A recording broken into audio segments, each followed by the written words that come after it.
with the voice of the Rams, Brian Roth, on the Jim Davis Show. All right, Rams coming off the loss to Colorado in the Rocky Mountain Showdown. UTEP this weekend. Going to wear the state pride uniforms this weekend over at Fort Collins as well. Looking really good. And Brian Roth joins us. Hello, Brian. How are you? Hey, I'm doing good. Thanks for having me on. Always great to have you on. You know it'll be your fault if the Buffs don't make a bowl game. It'll be your fault. Coach Brian will find a way to blame you because you are a member of the media. We've discovered that. But we are all responsible for anything that happens in the world. Raise that profile, baby. That he does not like. We've discovered that. Yeah, no. That's the way, one of the great things about getting past the CU week is that I don't have to worry about Deion Sanders anymore, watching much of Deion Sanders. It's funny. I mean, it's always the victim. I mean, Colorado plays the victim so well. And it's, look at me, look at me, look at me, and then turns around and says, why are you looking at me? Well, because you do stuff to make us look at you. So, I mean, it's funny. It's whatever. Yeah. We move on. But yeah. Well, I do have to. He has a piece of words. Yeah, he is. Well, I do have to bring this up though, and you and I, Buckeye, if it's all about Shedeur not shaking Braden Fowler-Nicolosi's hand. Okay, he's a 22-year-old guy. He didn't like what Braden Fowler-Nicolosi or Torrey Horton were saying about last year's game. Okay, if he doesn't want to shake his hand, I don't think it makes him public enemy number one, the worst guy in the world. I guess my comment would be, don't write checks with your mouth that your talent can't cash. And then, unfortunately, that's what happened on Saturday night. Torrey Horton hurt, and man, I just if you're going to go out and play in a game like that, I think you want to be 100%, and Torrey wasn't, because 100% he's a bigger factor in that game, obviously, than he was. And Braden just hasn't been playing all that great. I get it. You're fired up. You felt like you should have beat him last year. Up by 11 with 9 minutes to go in the game, and probably should have beat him last year at Folsom Field. But that's a case where we're kind of poking the bear a little bit. I don't think helped Colorado State in that situation. No, there's no question it didn't. And again, those comments were made in the summer, and the Channel 4 reporter held on to them, and then brought him out the week of the game, which is, I guess, their prerogative. In no context, that was from the summer. But at the same time, I'm not sure what Braden Fowler-Nicolosi was doing. I was surprised to see Torrey Horton saying that stuff. And look, if you are going to say that stuff, back it up. And Colorado State did not back it up. Braden Fowler-Nicolosi did not back it up. And look, Shedeur has run his mouth plenty, and that's his prerogative. And if he doesn't want to shake Braden Fowler-Nicolosi's hand after the game, that's his prerogative as well. But I will say this, let's not forget, Sanders went into the locker room 2 minutes early at the Nebraska game, apparently to receive medical attention, which, whatever, that's fine. But the fact of the matter was he got stomped at Nebraska. Mm-hmm.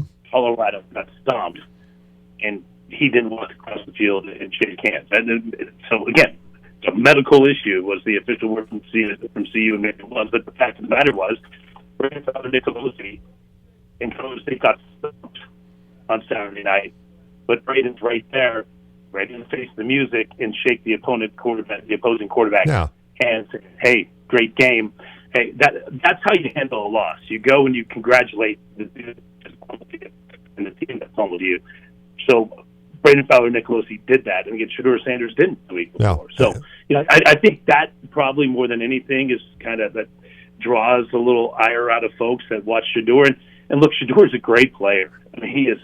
Man, if you don't put pressure on him, he's going to pick you apart. He's really, really good. But I was reading an article again in The Athletic last week, talking about Shedeur's stock possibly going down because of his quote-unquote immaturity. And I think at the end of the game, if you don't shake someone's hand, again, your prerogative. But again, scouts see that as just yet another piece of the puzzle that they're worried that's adding up to maturity issues. And so, I think Shedeur is not helping his draft stock by, again, at Nebraska, throwing his offensive line under the bus and then, doing other stuff like that. So, but he's a great player. There's no question about that. I think that the comments you make are fair. They're fair about it. If you're an NFL team and you're looking at these things, then it all becomes part of the resume, part of the evaluation, the vetting process. And for Shedeur Sanders, some of these things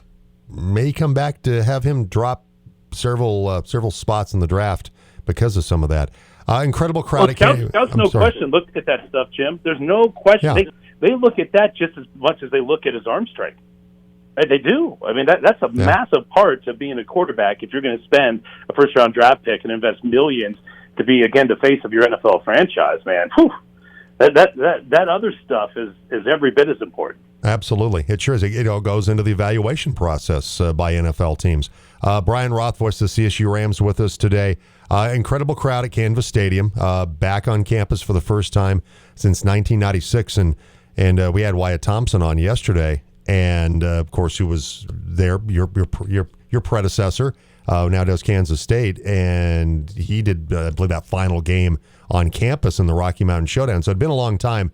But I know if you're a Rams fan, you were hoping the results would be much different. But just what a great environment at Canvas Stadium on Saturday. Well, it was. I mean, and just everything about it. And I think, when you go back and you look 10 years ago when Jack Graham, who was the athletic director at Colorado State, Tony Frank, who was then the president of CSU, they started kicking around the idea of having an on-campus stadium, right, and moving away from Hughes Stadium 3 miles off campus and putting a jewel right in the middle of your campus. Saturday is what they envisioned, even the week before. I mean, even previous games in Fort Collins where the tailgating is just incredible and everybody comes back to campus and swarms around the campus of Colorado State. That's exactly what they envisioned in it, and it was an awesome day. I mean, the weather was perfect. It was a little warm. I think it was about 85, but it was just perfect. Not a cloud in the sky, no threats of thunderstorms. I mean, and just the energy that was on campus. And I had some CU buddies come up, came to the game, and I got them into a couple of the tailgates, and I was hanging out with them before I had to go on air, and they were just like, this is cool. And two of them had never been to the campus of CSU and don't know really much of anything about Fort Collins and Colorado State. And they were just like, I had no idea. Like, this is big time. And so, I think the CU fans that were up there enjoyed themselves, and the CSU fans are just, I think this is what they believe is the potential of Colorado State University to have big-time college football and to have that feel. It felt like the tailgating scenes that you see at Alabama and Florida and Iowa, and obviously to a lesser degree, but it has that feeling. And so it was an incredible day. Obviously, the news from the previous 2 days where the Colorado State was going to the Pac-12. I mean, the energy was terrific. It really felt this tidal wave coming, that if you could pull off a win against Colorado, Colorado State just would have burst at the seams with pride. And unfortunately, the last part, everything was perfect right up until the last part. Just needed that W, or at least a really close football game, and unfortunately that did not unfold. You've had the chance to see Travis Hunter now the last 2 years.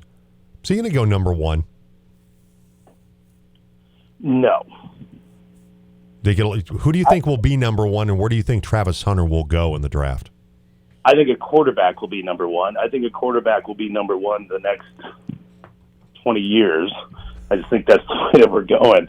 But no, I mean, Travis Hunter, a top 5 pick, he'll be a top 10 pick for sure, maybe a top 5. He's phenomenal. I mean, he's an incredible athlete, incredible football player. I just can't see anybody drafting basically a defense. He's probably going to be a defense back in the NFL, drafting a defense back number one. Because he's not going to go both ways in the NFL. Maybe. I wouldn't think, but maybe play defensive back and then you throw him in on offensive plays here and there, but certainly not to the degrees right now where he essentially doesn't come off the field. And I mean, he was the best player in the field Saturday night. Obviously, with what he did receiving the football offensively and then defensively, the pick that he had was special, and so he's incredible. And look, Colorado State did not have a Shedeur Sanders, did not have a Travis Hunter, and that's the thing. Not many teams will. When you look at the Rams' offense where it is right now, it's not what we expected from Jay Norvell, and now this second year with Braden Fowler Nicolosi as a quarterback. Had an outstanding year last year. Expected him to build on that. Justin Marshall has had a good start to the season, though Avery Morrow had the better game on Saturday with his 67 yards. Torrey Horton in that group as well. As far as offensive weapons, what's going on with the Rams offense right now, Brian? Because it's certainly, I get it, it's Texas, and Texas is a beast unto itself. Top team in the country, college football playoff participant last year.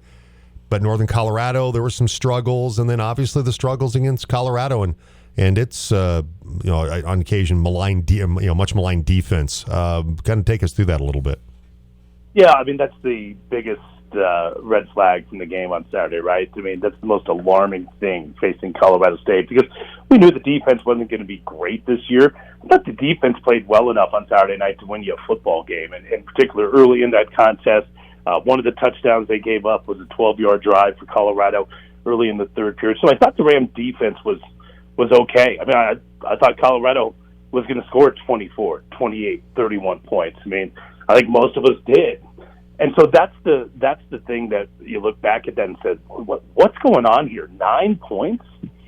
And you had 3 for a majority of the game until they scored their one and only touchdown in the fourth quarter.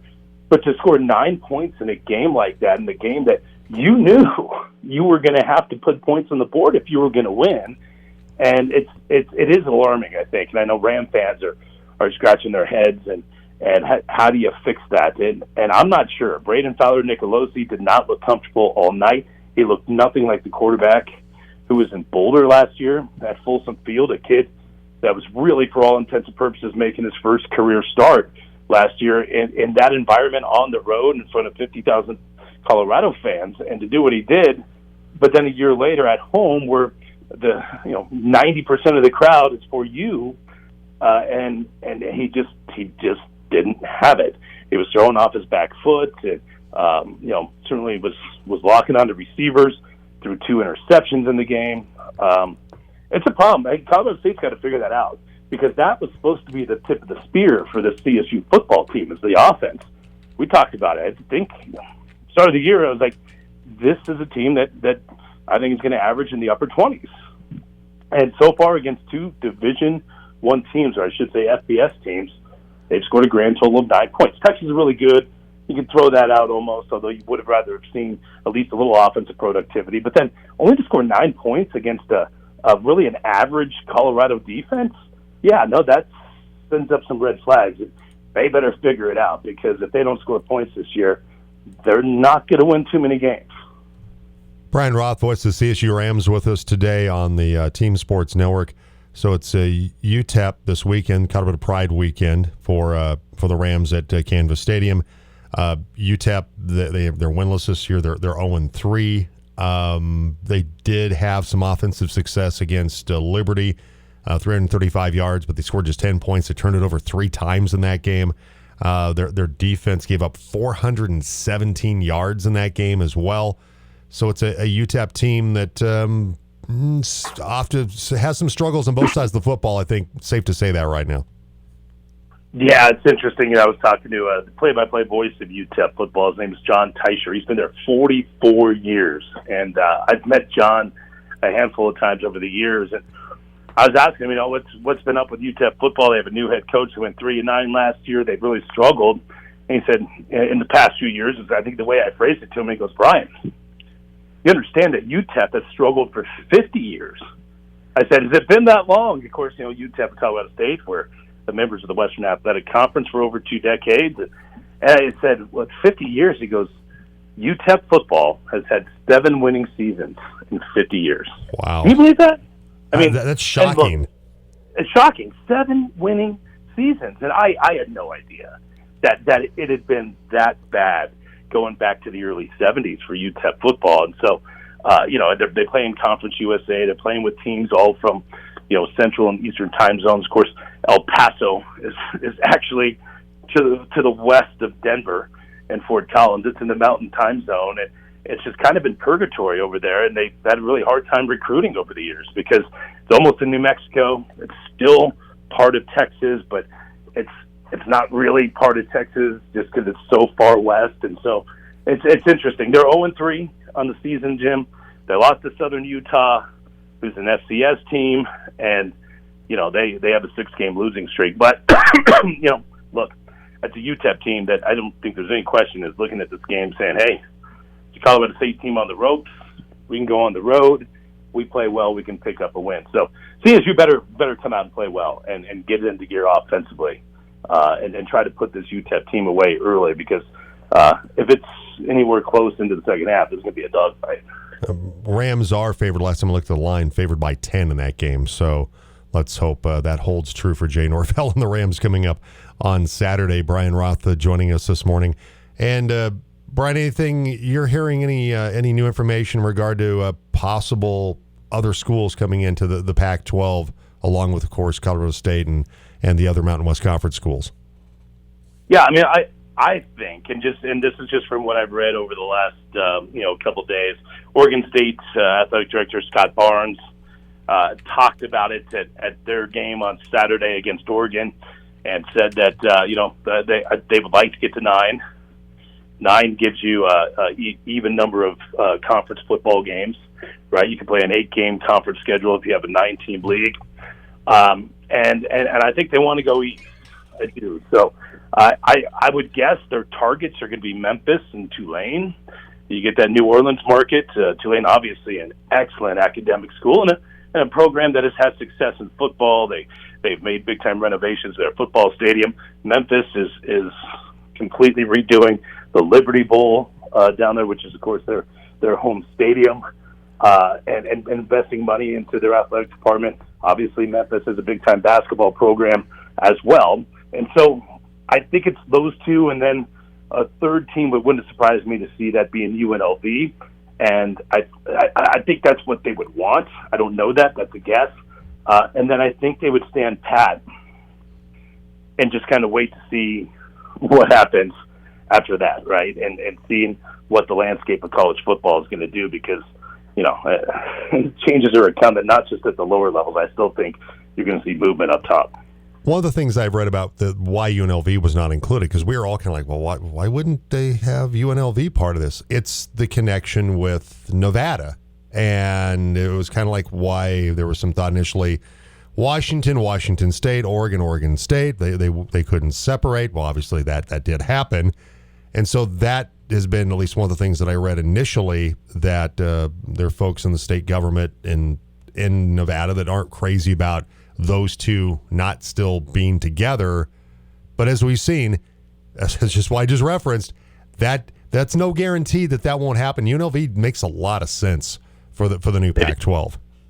They do, and it's the Las Vegas market. Obviously, it's a growing city, and it's a city that is becoming a major city when it comes to professional sports.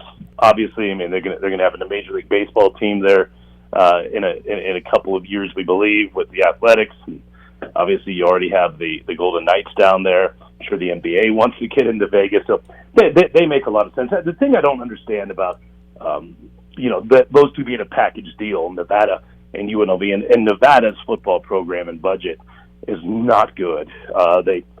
You can say have one of the worst stadiums in the Mountain West and in the entire FBS. But Nevada's been in the WAC for a long time. And it was, 2010 is when Nevada came into the Mountain West Conference. They've only been in the same conference for 14 years. It's not like you're breaking up UNLV and Nevada, and they've been in the same conference for 100 years, right?